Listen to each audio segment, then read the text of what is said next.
আরেকদিকে নজর ছিল আমাদের ন্যাজাটে, তার কারণ ন্যাজাটে শুভেন্দু সুকান্ত এক মঞ্চে সভা করলেন। সভা থেকে রাজ্য সরকারকে নিশানা করলেন রাজ্যের বিরোধী দলনেতা।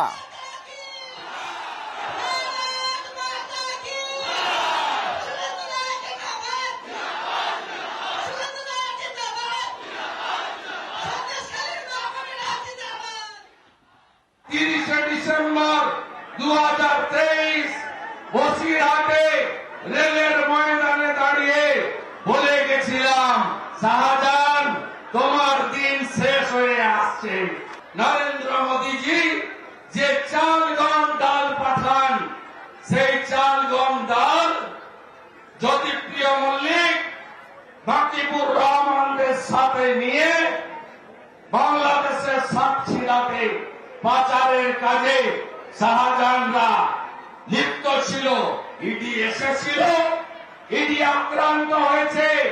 তারপরে আপনারা দেখেছেন কিভাবে আমরা আপনাদের পাশে থেকে লড়াই করেছি। এই শাহজাহান তার হাতে সৃষ্টি বলুন, তার হাতে সিপিএম তৈরি করেছিল। সিপিএম এর কোন অধিকার আছে এই সন্দেশখালীর ঘটনায় আপনাদের জয় লড়াই করার? একমাত্র বিজেপি। আপনাদের সন্দেশখালীর লড়াইকে সন্দেশখালী থেকে দিল্লি পর্যন্ত নিয়ে গেছি আমরা। আজকের এই সভা থেকে আমরা কেন্দ্রের নির্বাচন কমিশন এবং যারা তদন্তকারী সংস্থা আছে তাদের বলবো, একা শাহজাহানকে পুরলে হবে না। জিয়াউদ্দিন মোল্লা সহ, আলমগীর সহ, এখানকার শাহানুর সহ সব গুন্ডাকে গর্তে ঢোকাতে হবে।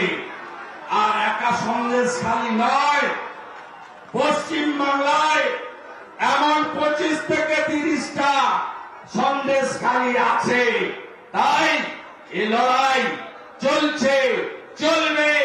ভারতীয় জনতা পার্টি তার শেষ রক্তবিন্দু দিয়ে সন্দেশকারী মা বোনেদের ইজ্জত লুণ্ঠনকারী শাহজাহানের ছাড়বে না, ছাড়বে না, ছাড়বে না।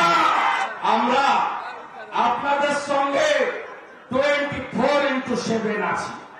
কথা দিলাম, হিঙ্গলগঞ্জ ফাঁকা করব, মিনাখা ফাঁকা করব, হাওড়া ফাঁকা করব, বাসন্তী ফাঁকা করব, গোসাবা ফাঁকা করব, ক্যানিং ফাঁকা করব, ফলতা ফাঁকা করব, ভাঙড় ফাঁকা করব, বসিরহাট গ্রামীণ ফাঁকা করব, বাদুড়িয়ার লিটনকেও ফাঁকা করব।